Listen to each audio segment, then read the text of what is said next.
Scorpio, ito na yung year 2026 reading mo. Silip sa iyong year 2026. So, ilatag ko lang muna yung lahat ng cards mo, tapos pag-uusapan natin isa-isa yan. Una nating nakuha, Journey by the Moonlight. No? Believe in Magic. Wow, ganda ng unang card mo. Scorpio, ah.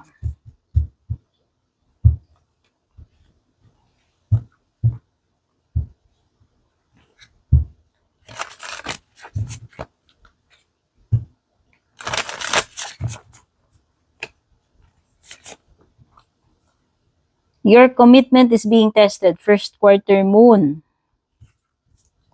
Commitment about what, Scorpio? Mukhang susubukin ka daw regarding dito sa kung ano ba itong kinocommit mo yung sarili mo.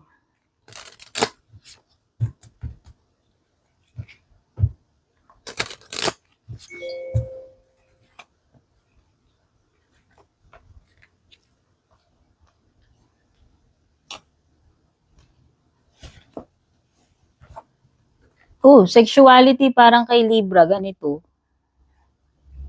O baka kakonect mo Libra. Sexuality, pwede rin namang hindi, pwede rin nagkataon lang. Reinvent yourself. Kuha tayo ng mga tarot cards.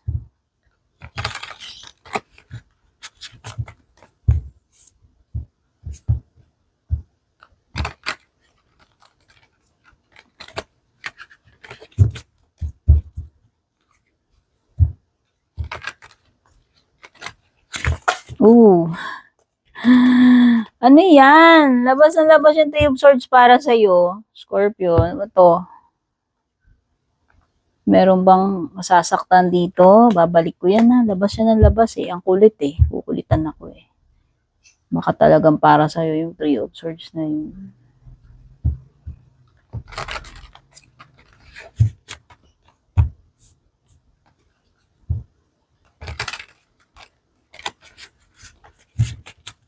Okay. Overall energy ng 2026 mo. Three of Cups reversed. Challenge mo, Emperor reverse. Nako.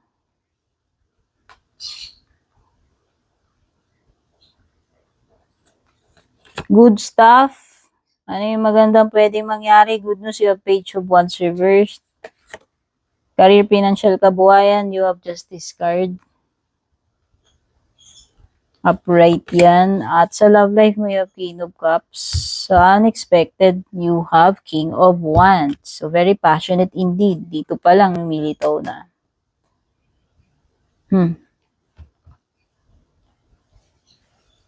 Okay, let's start with Journey by Moonlight.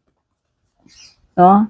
Ito ay magical year for you. Kung tatanungin, Scorpio, ang kailangan mo lang is to have faith and believe in the magic that surrounds you. Kumbaga, para sa akin, this card is an indication na everything is possible.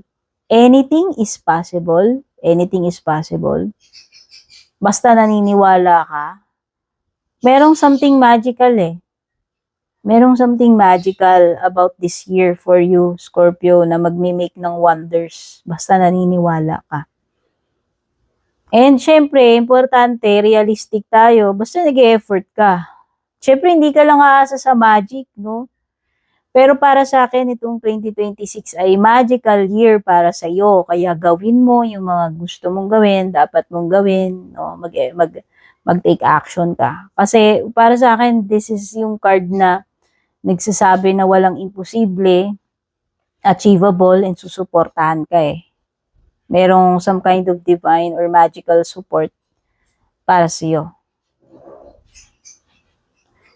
Kumbaga parang magtiwala ka kahit na hindi mo pa nakikita yung results. Yun yung parang sinasabi dito sa sa card na to. Trust your intuition and maniwala ka lang kahit na hindi mo pa ramdam, hindi mo pa kita.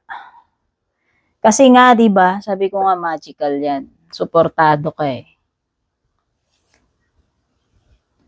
So, next card mo is first quarter moon. Your commitment is being tested.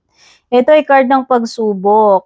no? So, itong card na to, sinasabi niya na merong mga challenges na paparating sa'yo. Ito yung pamamaraan ni universe para i-test ka. Sorry naman nadighay ako. So, ulitin ko. May mga matitinding challenges, pagsubok na darating sa'yo ngayong 2026. Ito yung pamamaraan ni universe para subukin ka ang katatagan mo. Or kung ano man yung sinusubok ni universe sa'yo. Okay? So, parang advice na itong card na to is to be strong, to be still, and confident in facing itong mga obstacles or challenges na ito na ibabato sa'yo itong year na to. Remember na walang impossible dito sa card mo na una. So, dapat ka lang talagang mag-trust doon sa process. Kasi sabi, yung binabanggit ko nga kanina, di ba, parang, although hindi mo nararamdaman, nakikita mo is achievable siya eh. Possible siya eh. Dahil nga sabi ko, there is this divine support and magic that is surrounding you ngayong year na ito. Pero yun nga, wala namang bagay for free, wala namang bagay na madali. So for sure, susubukin ka muna. Padadalan ka muna ni universe siguro ng kung ano-anong mga pagsubok. Pero kung ikaw ay may faith at gagamitin mo yung intuition mo, gagamitin mo yung katatagan mo, walang imposible. No? Ito lang ay tinitest ka lang ni universe kung hanggang saan ka. No? Tapos next mga cards mo, meron kang sexuality tsaka reinvent yourself. Etong sexuality nga, sabi ko nga, magiging passionate itong year na to. Parang kay Libra lumitaw to eh. Kaya kung meron kang mga makakakonect or meron ka ng existing person na kakonect, nandyan yung temptation, nandyan yung pagiging mapusok, masyadong physical, masyadong mainit, masyadong passionate, no? Yun yung nafe-feel ko rito. So, andyan yung mga opportunities na magkaroon ka ng baby, no? Kasi nga mainit eh, mapusok. Andyan yung tendency na ng pregnancy. Andyan din yung maaari kang makamit ng partner mo, person mo, or even marriage, no? Yung mga single. Beware nga lang daw kasi pwede rin may umaaligid na temptation na maaaring mag-lead into trouble. Okay? So, hindi porke mainit, masarap, alam mo yon, no? Minsan, dala-dala ng trouble, problema. Alam mo na yan, matanda ka na eh. So, reinvent yourself. Etong year 2026 para sa'yo is a year na may mga babaguhin ka rin sa sarili mo. Ayan. A transformation is taking place. Enjoy a new lease of life. So, iba sa inyo, merong pagbabago, hindi lang siguro sa sa mindset nyo, sa physical ninyo, pati sa way of living. Okay? May mga changes. No? Excuse me naman, nawawalan ako ng boses. Sa area ng hindi mo inaasahan, meron kang King of Wands. This is attraction. Could be a fire sign. Baka hindi mo inaasahan na may mamimit ka na fire sign and magiging intense, magiging sobrang init, passionate, mapusok, mapisikal, magiging ugnayan mo with this person. So, para sa akin, yung iba dito yan. For some of you, pwedeng this is a leadership role eh. Pwedeng hindi nyo inaasahan na ma-assign kayo as a leader, magiging in charge kayo of something, no? So, yan, pwedeng related sa work, pero pwede rin namang related sa ibang bagay. Okay? So, para sa akin, this will test you.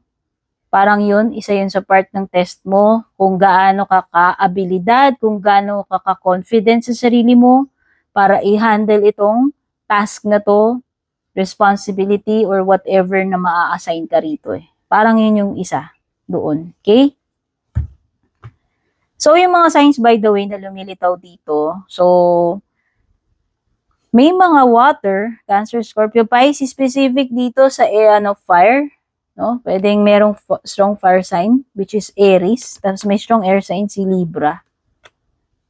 Okay? So, overall energy, Three of Cups, reversed nga lang siya.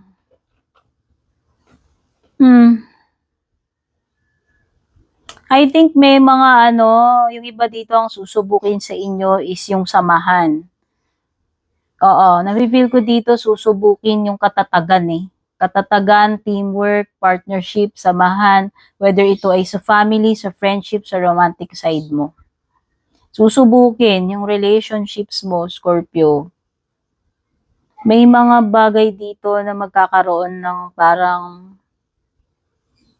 challenges, di pagkakaunawaan pagdating sa mga connections mo. For sure, merong mga magfo-fall out dito ng mga kaibigan mo. Oo. It could be friendship, sa family, or sa romantic. Merong mga magfo-fall out. Mga tao na,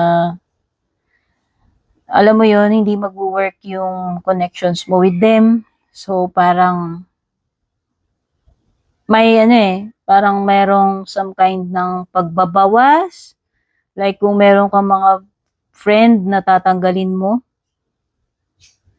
sa circle mo, o it could be family members, friends, or even sa romantic side. Kasi na-feel ko parang may mga tampuhan and mga partnership na pwedeng hindi mag-work. Yun, this is more on may mga ma-outgrow ka. 'Di ba? Pag ma-outgrow natin, lumaki na tayo, hindi na tayo kasya dun sa sapatos na yun or sa damit na yun. So, napakinabangan na natin yun. Nagawa niya na yung purpose niya sa buhay natin. And iba naman na yung kailangan natin na susunod. Hindi ibig sabihin na hindi naging importante sa yun. Actually, naging part nga siya ng growth mo eh. Kaya lang na-outgrow mo na siya.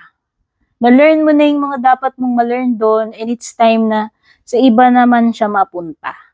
Alam mo yun? Kasi iba na yung requirement mo ngayon. Iba na yung needs mo. Kasi nag-i-evolve ka, nag-grow ka. Yun yung more na feel ko rito. Okay? So, when it comes to your challenge, meron kasing maa-assign sa yung role, di ba? Binanggit ko dun sa unexpected. Could be a responsibility, a role. Kaya lang pagdating dun sa challenge mo, mukhang mahihirapan kaya gampanan kung ano mang obligasyon or role ito. Baka kasi hindi mo siya magawa ng tama. Or maybe naduduwag ka, baka hindi iniisip mo, hindi mo kayang i-handle. Kasi yun yung indication ni Emperor reversed eh. And yun din yung lumilitaw dito sa bottom ng deck mo. So, feeling ko lang, baka para sa'yo, itong task na to, whatever role, task, obligation itong ipinapataw sa'yo, is baka hindi mo to kayang panagutan. Or hindi mo siya kayang gampanan, i-manage, patakbuhin, i-handle. Okay? Emperor reverse is kawalan ng control.